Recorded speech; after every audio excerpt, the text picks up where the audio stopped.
Hari ini minggu pertama adalah hari kita akan menerima roti dan anggur.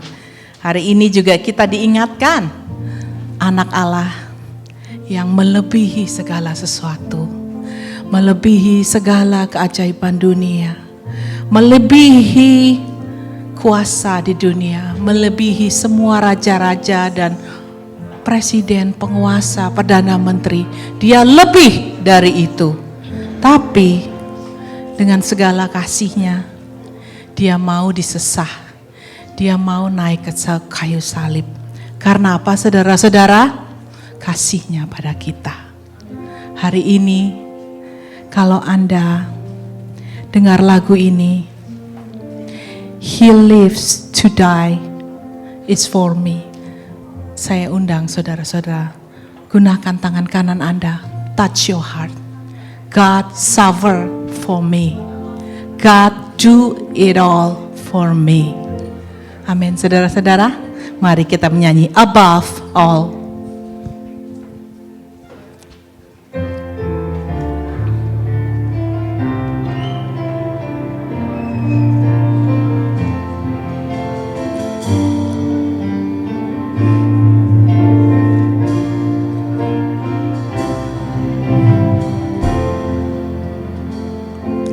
Above all powers, above all kings, above all nature and all created things, above all wisdom and all the ways of man.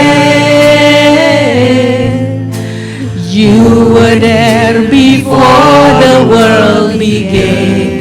Above all kingdom, above all kingdoms, above all thrones, above all wonder the world has ever known, above all wealth and treasure of the earth. There's no way to measure.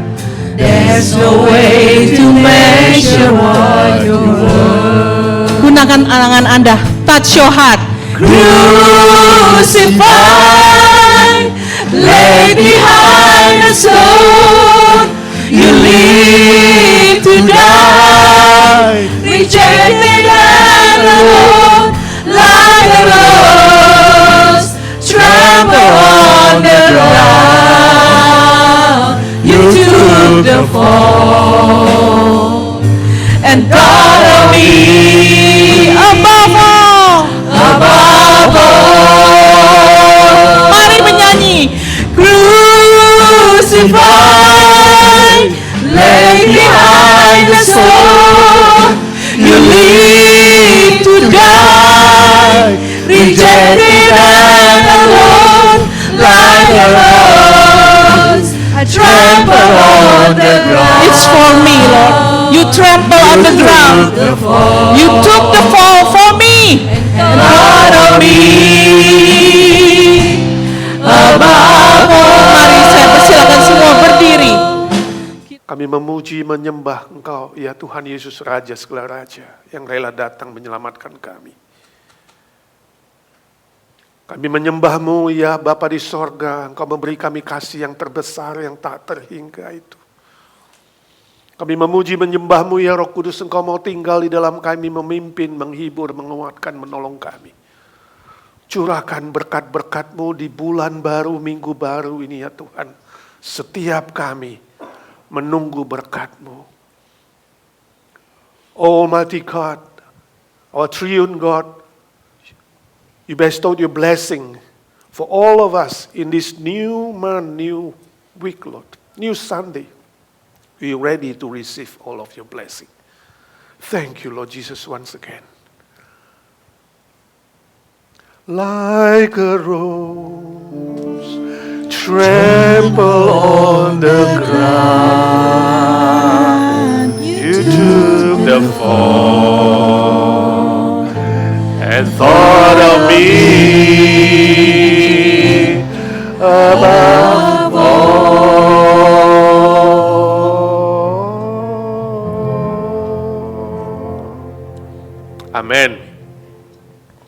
Ayat pembimbing diambil dari Filipi pasal 2 ayat 10 sampai 11. Demikian firman Tuhan. Supaya dalam nama Yesus bertekuk lutut segala yang ada di langit dan yang ada di atas bumi dan yang ada di bawah bumi. Dan segala lidah mengaku Yesus Kristus adalah Tuhan bagi kemuliaan Allah Bapa. Amin. Silakan duduk, mari kita berdoa syafaat di hadapan Tuhan. Bapa di sorga, kami mengucap syukur dan terima kasih. Kalau hari ini kami boleh duduk di rumah-Mu, beribadah bersama-sama dalam keluarga besar IGNC. Bukan karena kami hebat, gagah, pintar, atau apapun yang kami punya atau yang kami capai dalam dunia ini. Tapi semuanya adalah karena anugerah-Mu yang maha besar. Dari hati kami yang paling dalam kami bersyukur kepadamu, berterima kasih. Dan kami ingin lebih setia mengasihi Tuhan, beribadah dan melayani Tuhan. Saat ini ya Tuhan kami ingin berdoa syafaat, mengingat Amerika, yang besok adalah hari pemilu ya Tuhan. Seluruh penduduk Amerika yang akan memilih, yang belum memilih khususnya ya Tuhan, Kau tolong mereka punya kesadaran politik, punya kesadaran hati nurani yang sensitif, punya tanggung jawab moral yang tinggi dan takut akan Tuhan. Sehingga tahu memilih platform yang sungguh-sungguh sesuai dengan ajaran firman-Mu. Kami tahu ya Tuhan, semua calon tidak ada yang sempurna. Tapi Engkau sendiri yang paling sempurna, Engkau akan menyempurnakan. Kami berdoa ya Tuhan, biarlah di Amerika kebenaran-Mu, keadilan-Mu, kesejahteraan dari-Mu boleh ditegakkan, dan Amerika tetap menjadi pionir untuk negara-negara lain. Kami berdoa ya Tuhan, biarlah di Amerika terjadi kebangunan rohani, kebangunan moral. Kami berdoa untuk gereja-gereja yang liberal, orang-orang yang liberal, yang liar, yang sengaja melawan Tuhan dan firman Tuhan. Kami minta dalam nama Tuhan Yesus, berilah hati yang bertobat ya Tuhan. Curahkan keadilan-Mu kepada orang-orang yang keras hati, yang tidak mau bertobat. Kami berdoa juga untuk Indonesia, ya Tuhan. Kami bersyukur kabinet yang baru dengan presiden yang baru sudah dilantik. Kami berdoa untuk presiden, wakil presiden, dan kabinet merah putih, ya Tuhan. Kau sendiri yang memberkati. Berikanlah hati yang lebih sensitif terhadap kebenaran-Mu, ya Tuhan. Rasa takut akan Tuhan, moral, dan hati nurani yang lebih peka terhadap keadilan, kebenaran, dan memikirkan kesejahteraan rakyat Indonesia daripada memikirkan partai sendiri, kelompok sendiri, kepentingan sendiri, ya Tuhan. Kami doakan Indonesia, gereja-gereja yang ada boleh bersatu, lebih memberitakan Injil Tuhan, ada kesempatan menceritakan Kristus. Banyak orang yang belum mengenal-Mu ya Tuhan, Kau sendiri yang menolong supaya ada kesempatan mendengarkan Injil dan diselamatkan. Berkati semua aspek, bukan hanya ekonomi, tetapi juga hal-hal lain, pendidikan, kesejahteraan rakyat, peningkatan pekerjaan, kemiskinan bisa berkurang ya Tuhan. Kau yang bekerja, kami doakan keluarga Handai Tolan family di sana yang sudah mengenal Tuhan lebih setia kepada Tuhan, yang belum mengenal Tuhan, ada kesempatan dari Tuhan untuk mendengar Injil dan diselamatkan. Ya Tuhan, saat ini kami juga ingin berdoa syafaat untuk saudara-saudara kami yang lemah tubuh. Kami tidak bosan-bosan, tidak jenuh mengangkat nama Lili Cheng ke hadapan-Mu ya Tuhan, yang menunggu mujizat yang sempurna. Kami dengan sehati minta dalam nama Tuhan Yesus, jamahlah ya Tuhan. Curahkan mujizat-Mu bagi dia, kuatkan Berry, Porung, boleh menemani dengan baik, dengan setia. Tuhan, kuatkan seluruh keluarga Vences, Porung, IGNC, dan teman-teman yang terus setia berdoa. Kami yang sudah dibenarkan oleh Tuhan, kami mau tekun berdoa, sebab doa orang benar, besar kuasanya. Kami bersyukur untuk cicinya Ahau di Jakarta, yang sudah sadar dari koma, ya Tuhan, kami bersyukur untuk karya-Mu. Tuhan berkati pemulihannya, supaya dia pun boleh sehat kembali, bahkan bercerita tentang Engkau. Banyak keluarga yang belum mengenal Tuhan, biarlah melalui kesaksiannya nanti, banyak yang dimenangkan bagi kerajaan-Mu. Kami doakan Lilia, ya Tuhan, dalam persiapan operasi, Tuhan tahu yang terbaik baginya, Tuhan siapkan semuanya. Baik itu masalah asuransi, masalah dokter, masalah persiapan fisik, mental, rohani, Tuhan Kau yang bekerja, sembuhkan Lilia. Pakai dia, beri dia kesempatan terus bisa bersaksi melayani Tuhan. Kau persiapkan Ibu Nina juga dalam operasi yang akan datang. Belum ada schedule, tapi kami yakin Tuhan Kau yang memulai pekerjaan baik bagi dirinya. Tuhan Kau akan teruskan dan menggenapinya. Terima kasih Tuhan, terima kasih. Pak Hari dalam proses kimo, Tuhan juga berbelas kasihan, kuatkan fisiknya, jauhkan dari semua side effect yang mengganggu. Juga semua saudara-saudara yang lain yang lemah tubuh yang tidak kami sebut satu persatu, baik yang di rumah, baik yang hadir di sini, ya Tuhan, sembuhkanlah anak-anak-Mu ya Tuhan, sebab Engkau datang bukan saja menyelamatkan kami, menebus kami dari dosa-dosa kami ya Tuhan. Bilur-bilur-Mu dan kuasa darah-Mu pun menyembuhkan sakit penyakit. Ada anak-anak-Mu ya Tuhan yang datang dengan pergumulan lain. Keluarga, pekerjaan, finansial, teman hidup, status. Yang diam-diam saat ini berdoa ya Tuhan. Dengarkan doa anak-anak-Mu ya Tuhan. Kau Allah yang hidup, yang bangkit ya Tuhan Yesus. Yang mendengar doa, yang hanya berfirman akan jadi, sebab segala sesuatu dijadikan oleh firman Allah. Dalam nama Tuhan Yesus Kristus, Tuhan segala Tuhan, Allah segala Allah, Raja segala Raja. Juru selamat kami yang hidup, kami berdoa dan meminta berkat mujizat Tuhan. Amin. Yang percaya berkata, amin. Kita menyanyi bertemu dalam kasih Tuhan.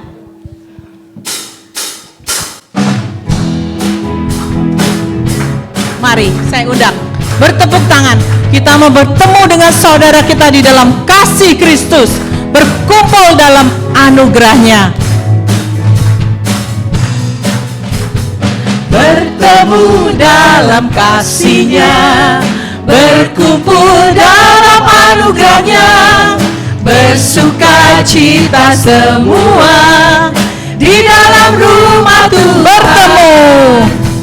Bertemu dalam kasih-Nya, berkumpul dalam anugerahnya, bersuka cita semua di dalam rumah Tuhan.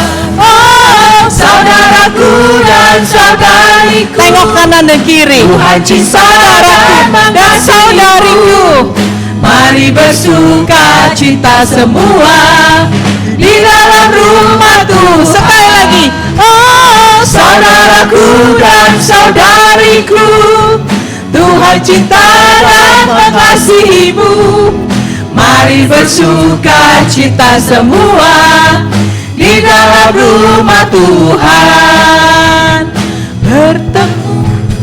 Bertemu dalam kasih-Nya. Mari berkumpul di dalam anugerah Tuhan. Anugerahnya besar. Bersuka cita semua di dalam rumah Tuhan. Oh, saudaraku dan saudariku, Tuhan cinta dan mengasihi-Mu. Mari bersuka cita semua di dalam rumah Tuhan. Ku kasih kau dengan kasih Tuhan. Mari saudara, mengasihi setiap saudara kita dengan kasih Tuhan. Jangan lihat yang lain. Mereka saudara kita sampai bertemu dengan Tuhan. Di dunia dan di surga, kita semua adalah saudara. Ku kasih kau dengan kasih Tuhan. Sekali lagi saudara, ku kasih kau dengan kasih Tuhan. Ku kasih kau dengan kasih Tuhan. Mari kita lihat wajah Tuhan. Ku lihat di wajah-Mu kemuliaan Raja. Ku kasih kau dengan kasih Tuhan. saudara kiri kanan. Kita bersaudara dalam Yesus.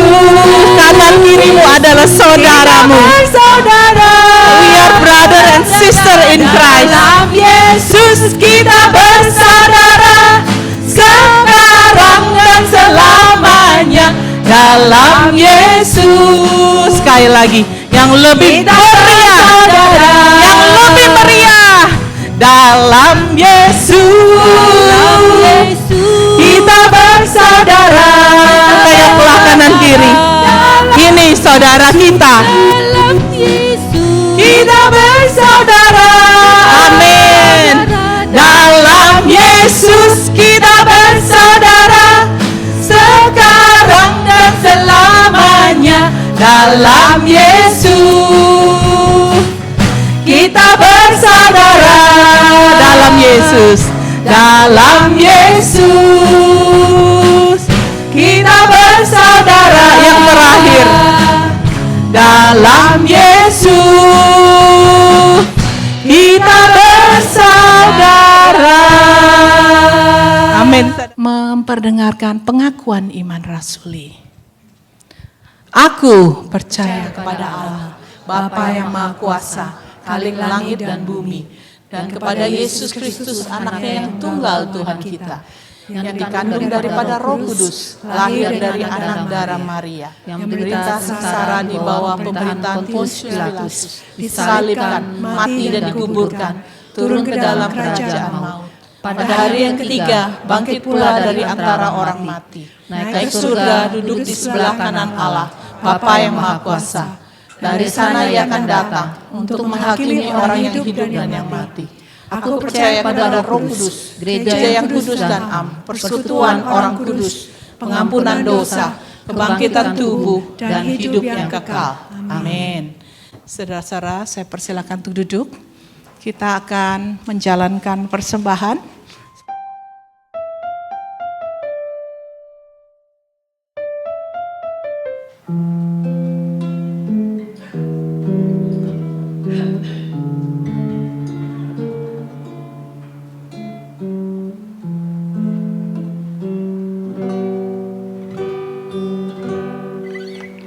Bapa, terima kasih untuk kasih setiamu, berkat-Mu pelihara hidupku, lebih dari semua kata dan lagu. Ku angkat hatiku menyembah-Mu. Terlalu ajaib kasih-Mu bagiku, jawaban hidupku lebih dari yang ku harapkan.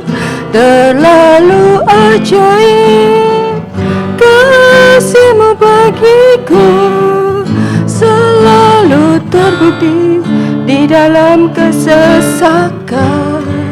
Penolongku yang setia.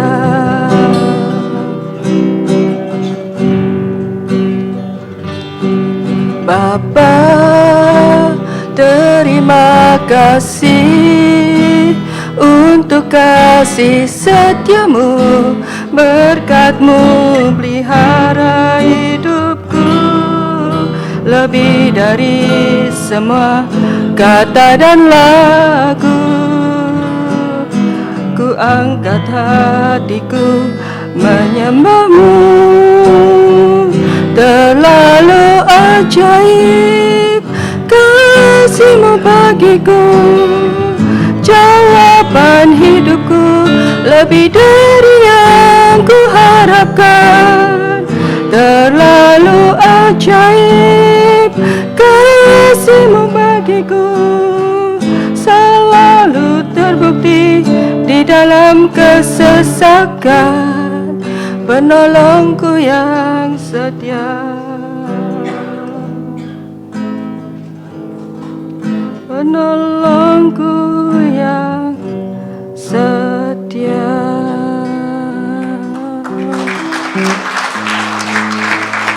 hanya Yesus penolongnya setia.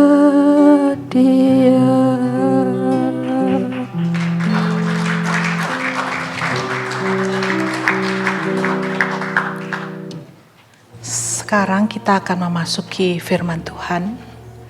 Sering kalau saya sedang bernyanyi, saya tahu yang mendengar bukan hanya saya atau orang sekitar saya, tapi ada satu Tuhan yang mendengar di atas. Kalau Anda memuji Tuhan hanya dengan 20% dari apa yang Anda bisa, apa perasaan Tuhan yang mendengarnya? Tapi kalau Anda kasih 100%, saya percaya Tuhan akan menerima dan berbahagia akan pujianmu. Saya undang saat kita melakukan ini, berikan 100%. Hanya untuk Tuhan 100%.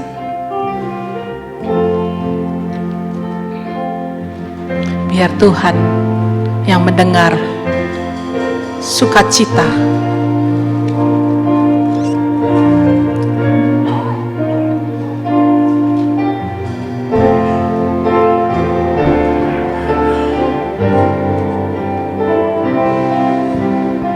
Mari saudara-saudara, ya Tuhanku,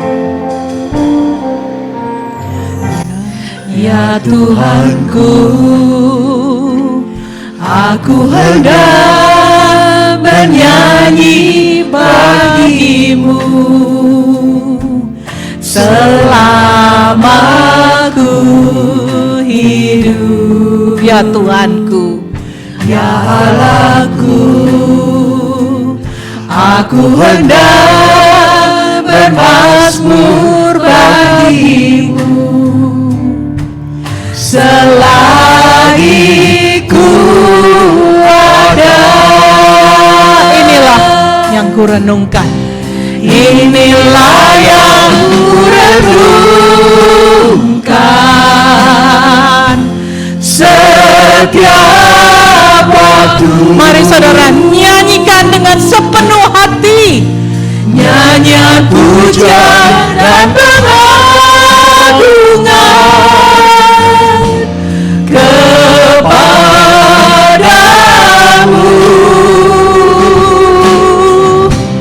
Biarlah manis kau dengar, Tuhan, manis kau dengar, Tuhan, dan hatiku bersuka karena-Mu. Saudara-saudara, mari kita berdiri, berikan 100% kepada Tuhan. Tuhanku, aku hendak bernyanyi bagimu selagi kau ada, selagi kau bernafas.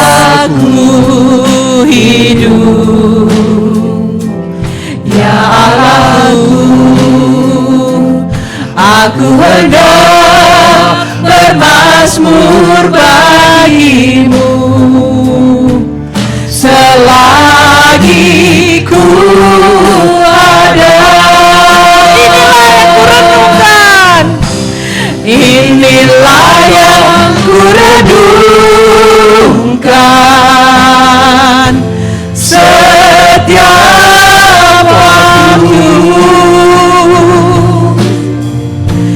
nyanyian pujian dan pengagungan kepadamu. Biarlah manis kau dengar, biarlah manis kau dengar, Tuhan, manis kau dengar, Tuhan, dan hatiku bersuka karena-Mu. Hari ini kita akan pikirkan sebuah judul, yaitu 3 gelar Yesus Kristus. Mari kita berdoa sebelum baca firman Tuhan. Bapa di sorga, kami bersyukur Engkau mengizinkan kami menginjak bulan yang baru, minggu yang baru. Semua karena anugerah-Mu yang besar. Tidak ada sedikit pun jasa kehebatan dari kami ya Tuhan. Sadarkan kami senantiasa makin rendah hati dan makin bersyukur dalam hidup ini. Kami mau belajar firman-Mu, pakailah hamba-Mu yang lemah, hina dan terbatas ini, urapi dia juga putri yang menerjemahkan dengan jelas dan benar.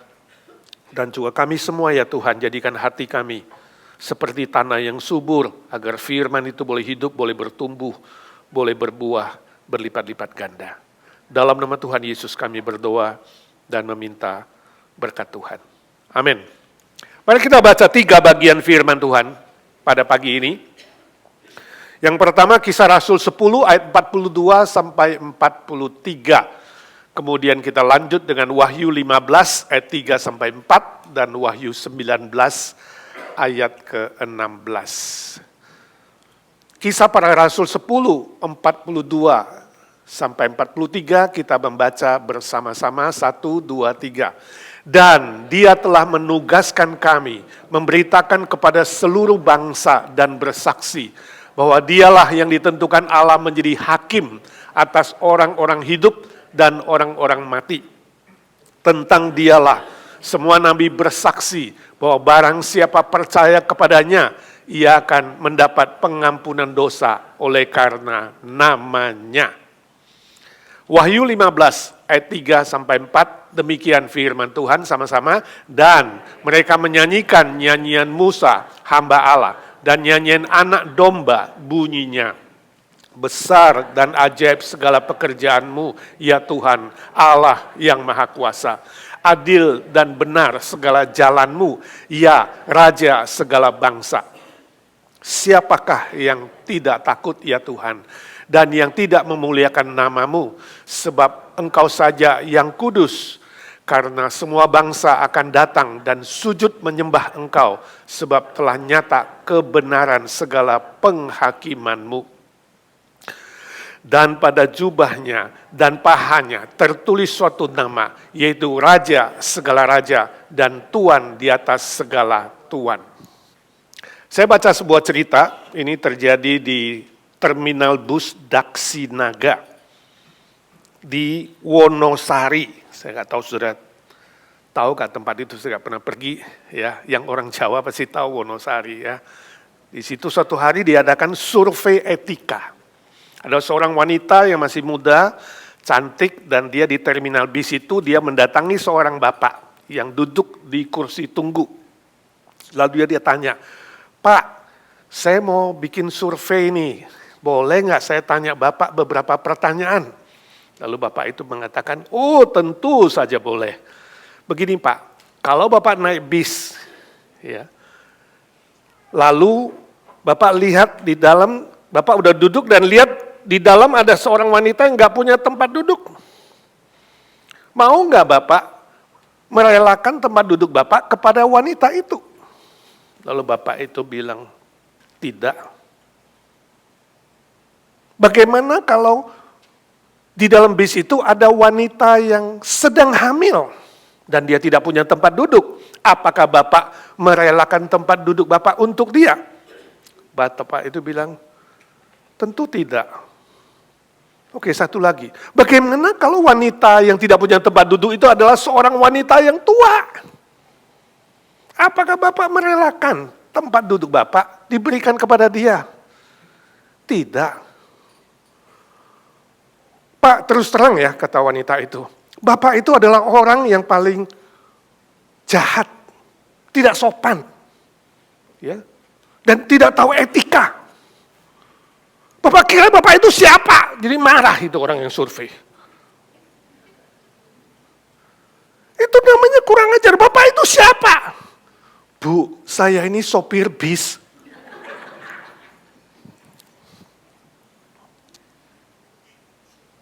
Saya kata ini sungguhan terjadi, dikirim seorang ke tempat. Tapi ini yang terjadi dalam kehidupan kita sehari-hari, saudara. ada banyak sekali hal-hal di bumi ini yang membuat kita salah kira, salah sangka, salah mengerti, dan salah tafsir. Termasuk kalau hari ini kita berbicara soal kedatangan Yesus kedua kali ke dunia ini, sejak dari abad pertama sampai hari ini, terjadi banyak sekali salah sangka, salah mengerti, salah tafsir, bahkan hal-hal yang spekulatif itu terjadi terus-menerus dan terus-menerus. Membuat sebagian orang menjadi cuek, membuat sebagian orang menjadi tidak peduli kalau berbicara soal kedatangan Yesus kedua kali ke bumi ini.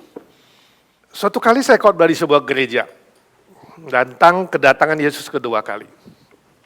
Selesai khotbah, seorang anak muda dia datang, dia bilang, "Pak, saya dengar khotbah begini memang udah sering. You bilang Yesus mau datang, kapan Yesus datang?" Saya bilang, kalau you tanya saya kapan Yesus datang, jelas saya tidak tahu. Kalau hari ini saya bisa menjawab kamu, saya guru palsu atau nabi palsu. Siapapun yang mencoba menafsir kedatangan Yesus kedua kali adalah guru palsu, nabi palsu. Tapi saya ingin bilang, bahwa kalau pun Yesus belum datang, kamu bisa pergi. Sebab kematian itu mendadak. Hidup itu singkat, kamu tidak tahu. Jadi saya harap kalau kamu mengerti bahwa Yesus satu-satunya juru selamat kamu, bertobatlah sebelum terlambat. Saya tidak tahu habis itu dia tergerak atau dia percaya atau tidak, saya sudah tidak follow up di gereja itu. Yang pasti saya sudah sampaikan bahwa menerima Kristus itu ya adalah segera. Saudara, Alkitab mengatakan tidak ada seorang pun yang tahu kapan Yesus datang kedua kali. Ya, itu sebabnya kita tidak boleh berspekulasi. Tapi kita harus yakin, percaya, itu pasti. Bukan mudah-mudahan, bukan semoga. Itu adalah kejadian yang pasti akan terjadi. Di dalam Alkitab kita, Perjanjian Baru, itu ada 7.957 ayat firman Tuhan. Dan ayat-ayat yang berhubungan dengan kedatangan Yesus kedua kali, itu jumlahnya 318 kali. Ini artinya setiap 25 ayat, satu kali disebutkan. Jadi firman Tuhan yang sangat-sangat tegas di sini. Artinya apa? Ini sangat-sangat penting. Berita kedatangan Kristus kedua kali itu sangat-sangat penting. Untuk terus diberitakan walaupun hari ini belum saatnya. Kalau kita melihat nubuat tentang kehidupan Yesus di bumi ini, ya, ada 4 yang sudah terjadi. Kelahirannya, ya, lalu kematiannya, kalau mau 5K, kehidupannya, mujizat-mujizat banyak terjadi, bagaimana dia memberitakan dirinya sebagai Mesias yang diutus Tuhan, dan kemudian kematiannya di atas kayu salib sudah terjadi, dan kebangkitannya pada hari ketiga sudah terjadi, lalu kenaikannya ke sorga sudah terjadi. Kalau 4K sudah terjadi, dan tinggal 1K, yaitu kedatangan kedua kali, pasti terjadi. Sebab kalau 5K, 4 sudah terjadi, pasti K yang terakhir tidak akan salah dan tidak pernah gagal. Nah, hari ini kita tidak akan membahas soal kapan Yesus datang kedua kali.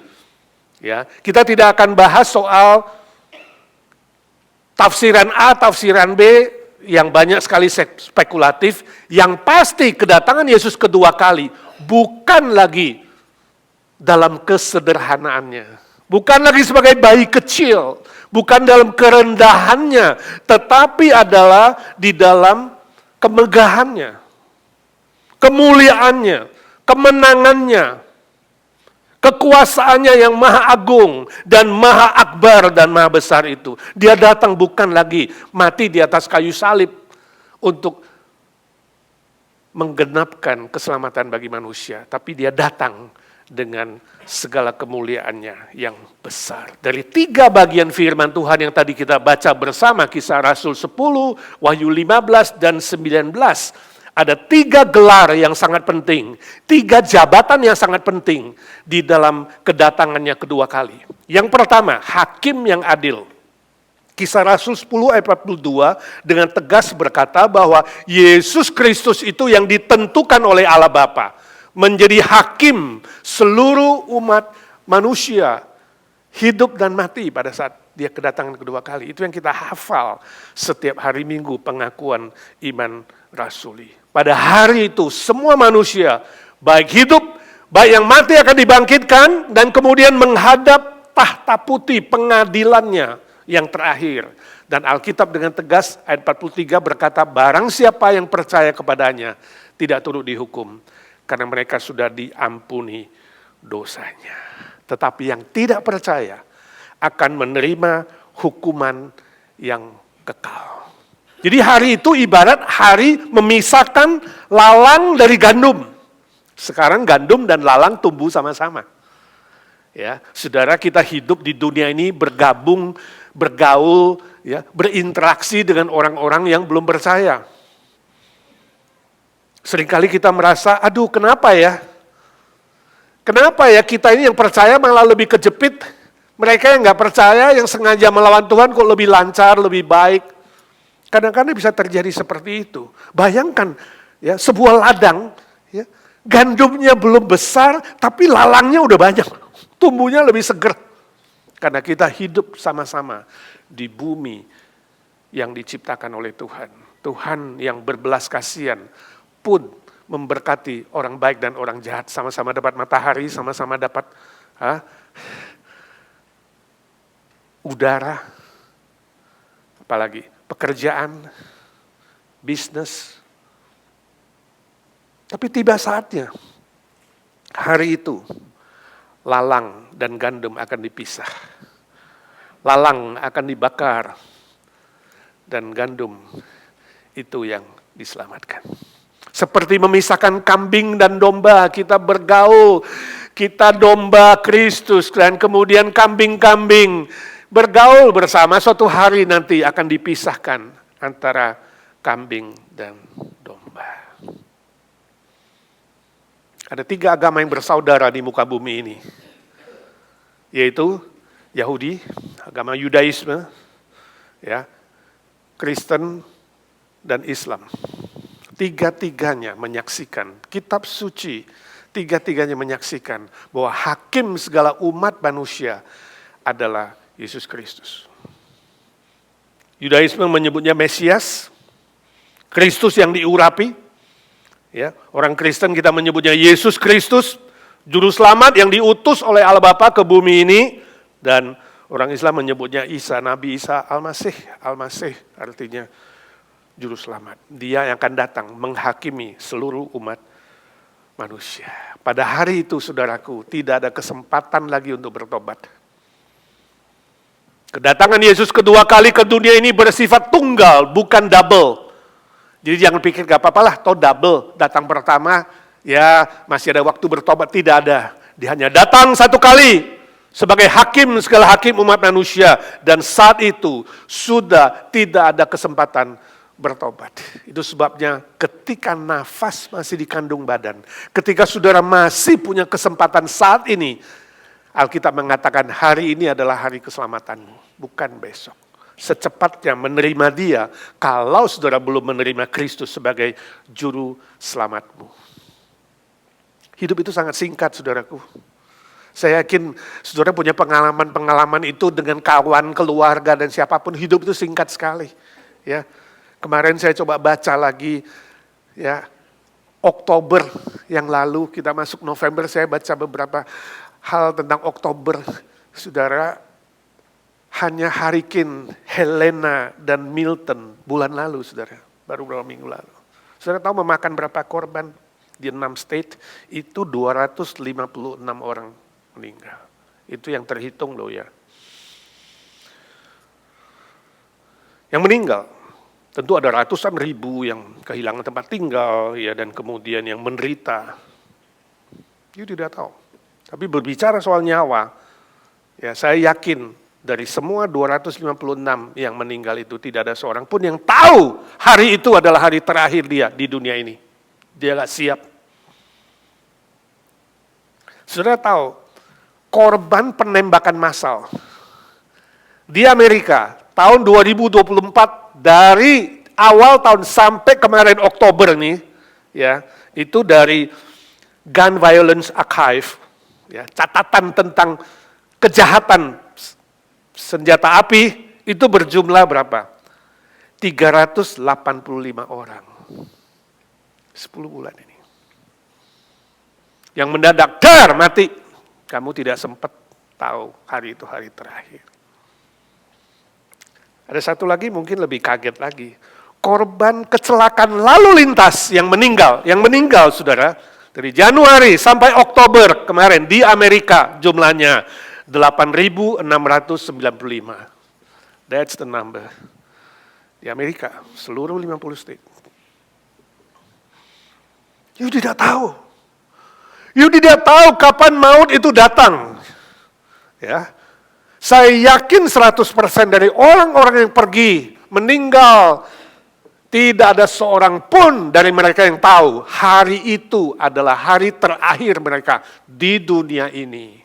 Saudara melihat betapa pentingnya jika saudara hari ini belum punya keselamatan yang pasti, saudara harus menerima Yesus Kristus yang bangkit itu.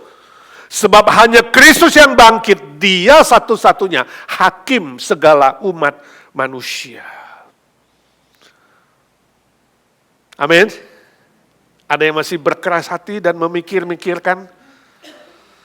Saya harap Tuhan berbelas kasihan padamu supaya kamu jangan meninggal dulu sebelum menerima Dia. Bagi saudara yang sudah terima, kita bersyukur sebab hari itu tidak ada lagi penghakiman. Kita diampuni 100%.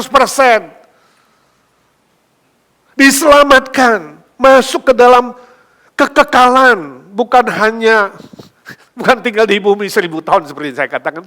Selama-lamanya bersama dengan Tuhan.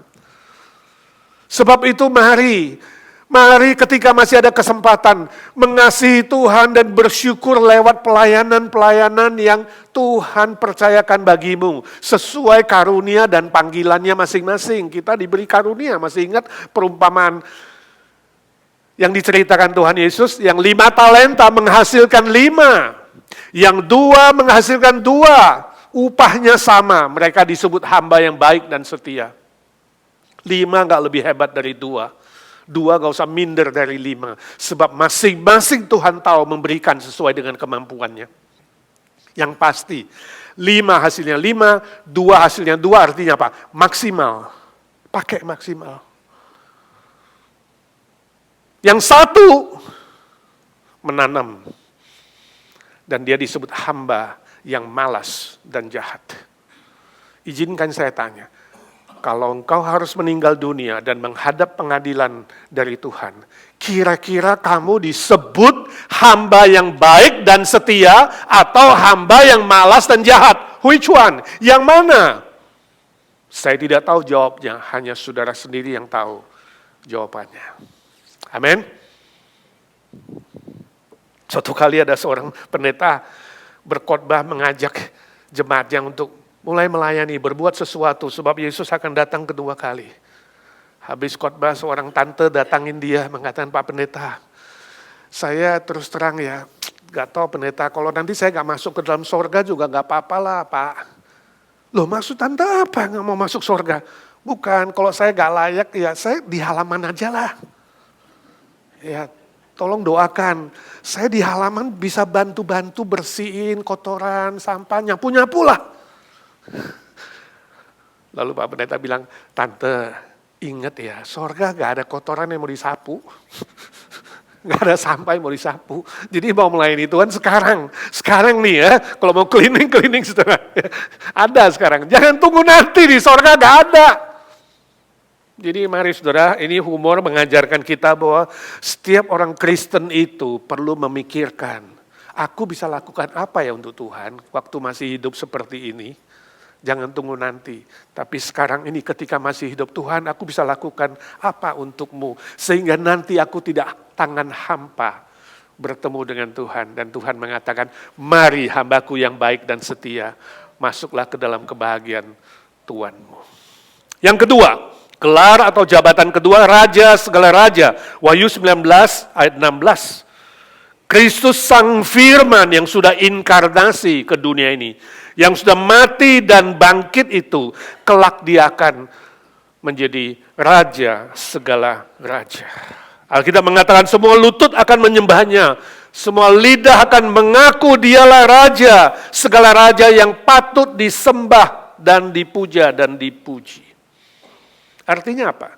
Bila Yesus Kristus adalah raja, maka seharusnya kita belajar untuk apa? Tunduk mutlak, dia raja.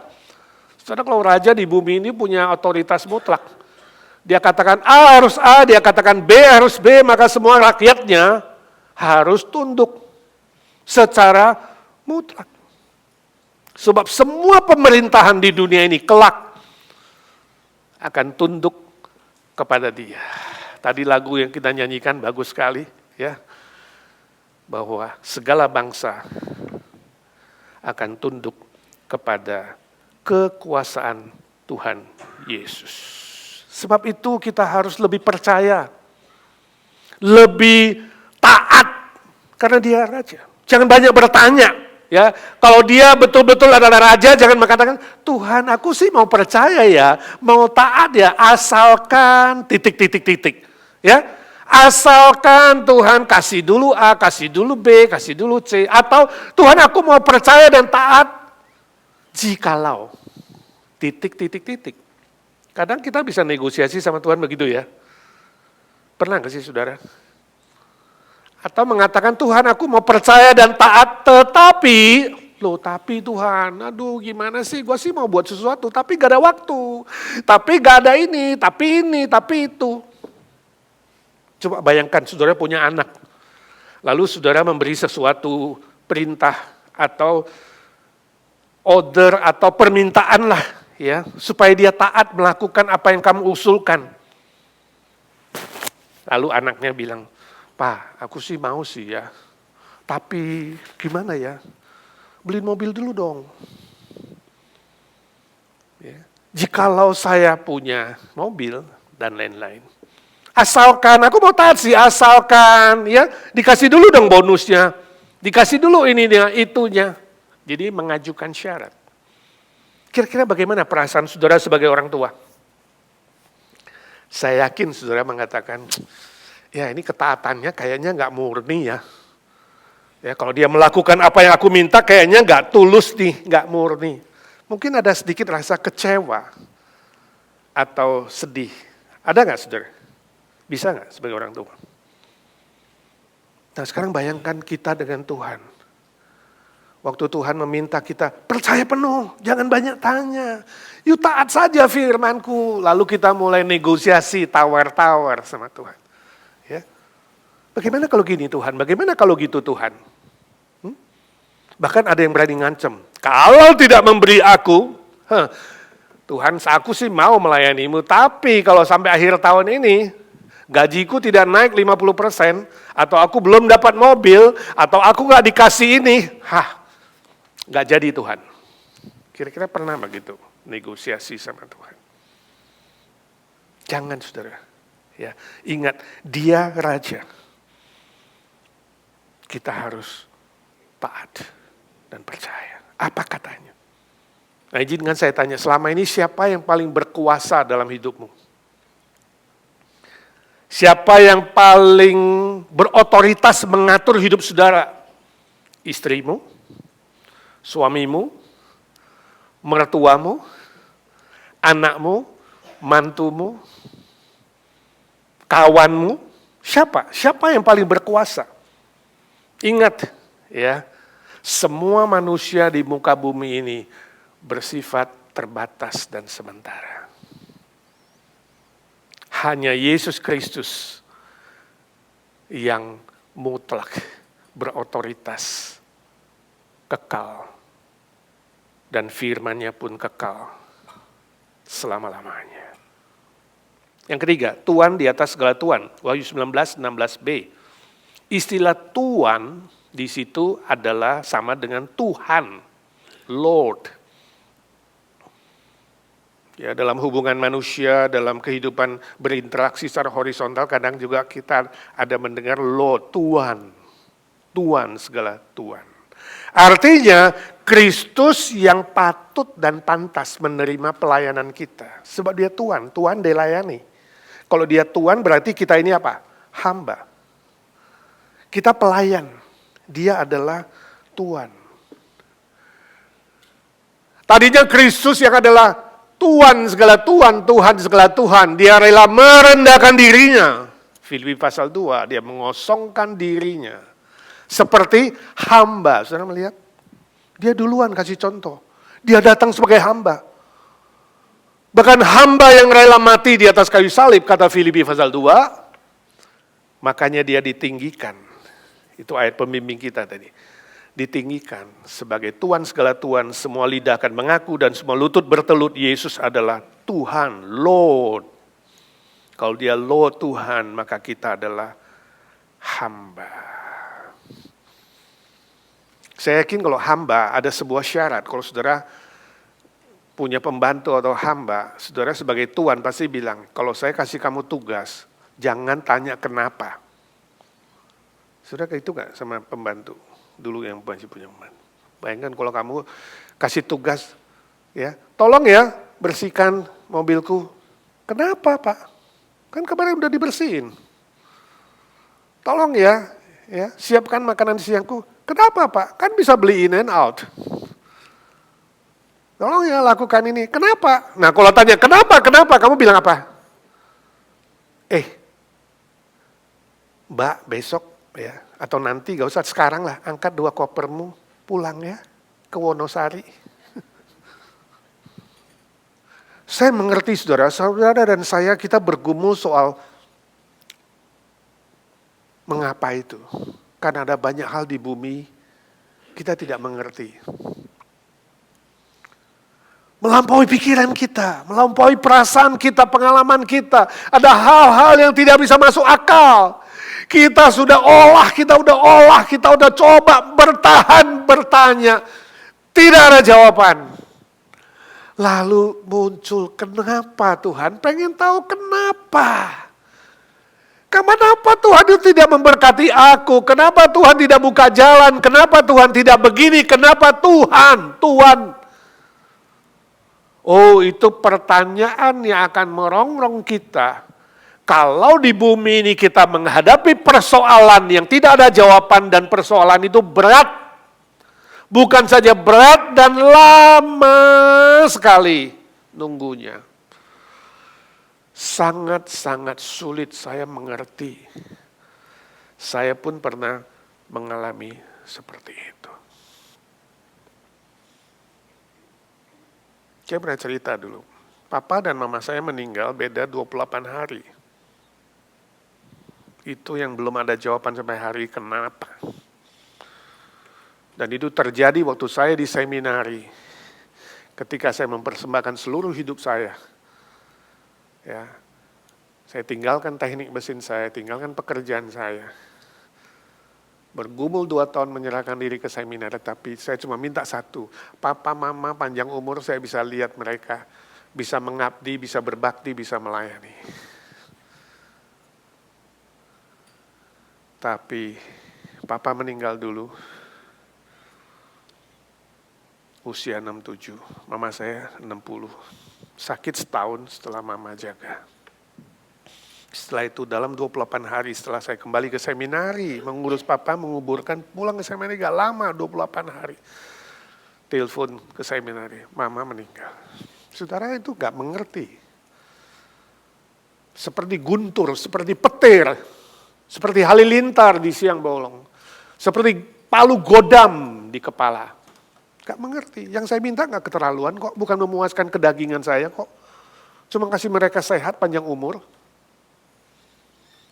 Saya sudah serahkan seluruh hidup. Sampai hari ini gak mengerti. Kenapa? Dan saya bertanya terus. Sampai suatu hari, Roh Kudus di hati saya berkata, Edi, kamu itu siapa? Ingat, kamu siapa? Kamu menyerahkan diri menjadi hamba Tuhan. Pantaskah seorang hamba bertanya kenapa? Cuma itu saja. Kalau kamu menyebut dirimu hamba, pantas gak kamu tanya? Kepada Tuhan segala Tuhan. Sejak itu stop bertanya. Satu hari saya akan mengerti. Saya tidak tahu apa yang terjadi pada hidup saudara. Berat, sulit. Kita terus doakan orang-orang yang bergumul, gak gampang saudaraku. Tapi bertahan.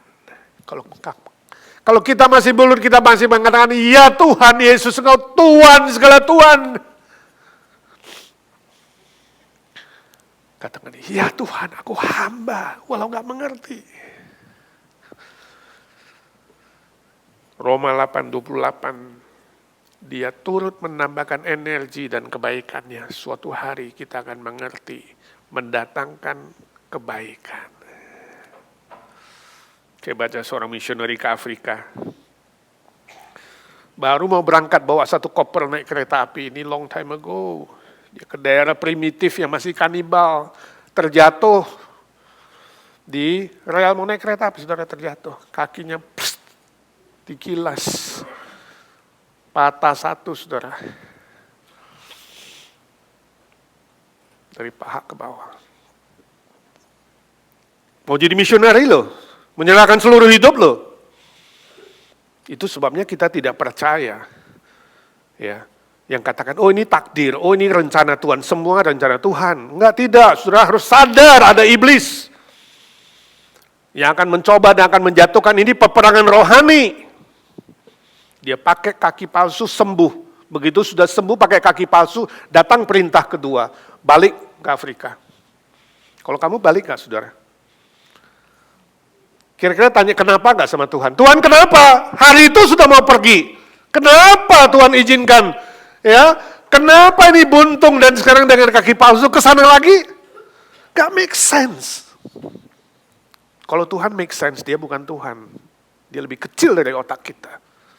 Tapi mau taat gak? Kalau kamu bilang hamba, taat gak? Misioneri itu taat, dia pergi.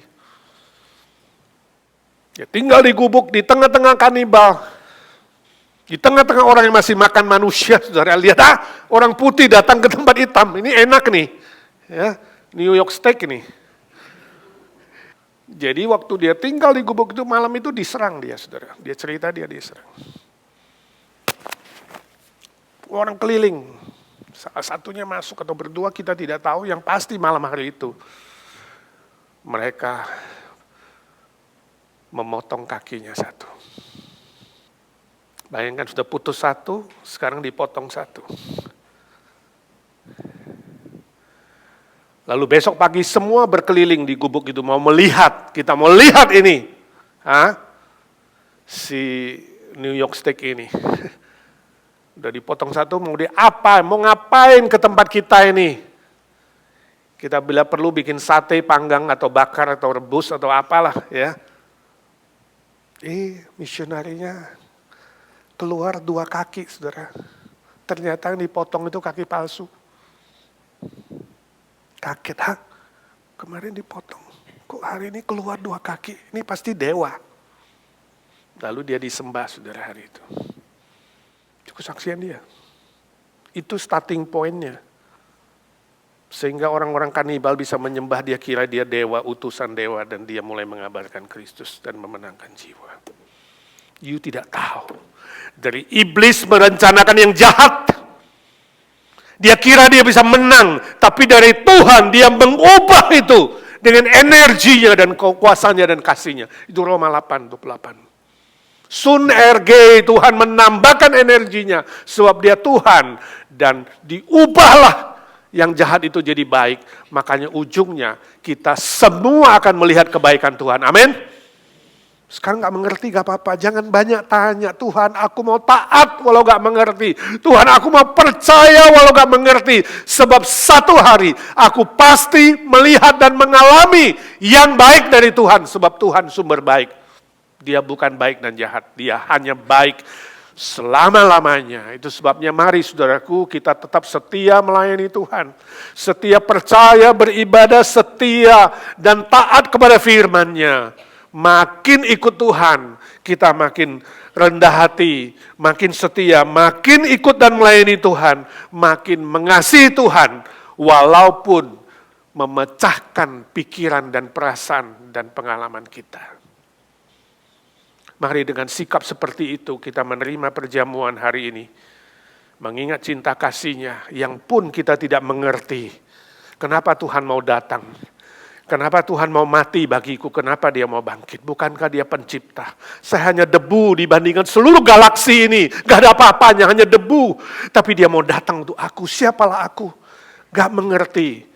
Dengan ketidakmengertian itu, tapi fakta sejarah, mari kita setia mengasihi Tuhan. Kita berdoa. Bapa di sorga, suara hamba-Mu sudah berhenti. Biarlah suara Roh Kudus terus berbicara di hati kami. Mulai hari ini ya Tuhan, kami mau menjadi anak-anak-Mu yang sungguh-sungguh mengagungkan Tuhan dan menyembah-Mu sebagai hakim segala hakim. Kami punya takut akan Tuhan menjalani hidup ini. Menyembah-Mu sebagai Raja segala Raja. Dan kami sungguh-sungguh menjadikan Engkau yang paling berkuasa dalam hidup kami. Dan Engkau Tuan segala Tuan dan kami adalah hamba yang tidak pantas mengajukan syarat dan tidak pantas berkata mengapa. Beri kami kekuatan iman dan ketaatan yang mutlak. Sebab kami tahu pasti satu hari kami akan melihat dan mengalami kuasa mujizat-Mu dan kasih-Mu yang mendatangkan kebaikan dalam hidup kami. Persiapkan hati kami menerima perjamuan dengan hati yang mengasihi Tuhan. Supaya roti dan anggur ini menjadi berkat yang spesial. Secara jasmani, secara mental, secara rohani. Dalam nama Tuhan Yesus Kristus kami berdoa dan meminta berkat Tuhan. Amin. Saudara-saudara, kita akan melanjutkan dengan lagu respon, I love to tell the story. Ku suka menuturkan.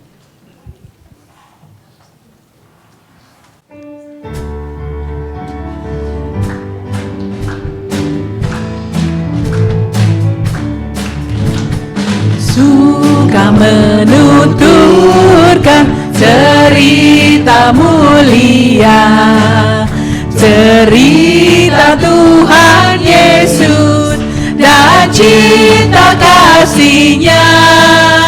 Silakan berdiri saudara-saudara. Menuturkan cerita yang benar, penawar hati rindu, pelipur terbesar. Ku suka menuturkan, ku suka memasyurkan cerita Tuhan Yesus dan cinta kasih-Nya.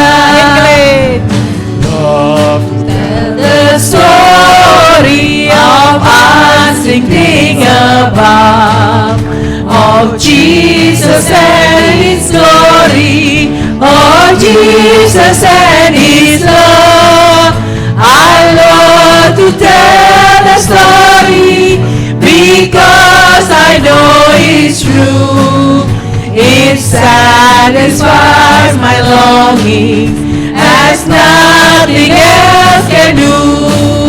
I love to tell the story, will be my theme in glory, to tell your story of Jesus and His love. Aku yang kekasih, arahkanlah hatimu dan pikiranmu kepada Tuhan dan terimalah berkat-Nya. Tuhan memberkati engkau dan melindungi engkau. Tuhan menyinari engkau dengan wajah-Nya dan memberi engkau kasih karunia. Tuhan menghadapkan wajah-Nya kepadamu dan memberi engkau damai sejahtera, sukacita, berkat-berkat lainnya untuk terus menjadi saksinya di muka bumi ini. Sampai engkau bertemu dengan Tuhan, muka dengan muka dan sampai selama-lamanya. Amin.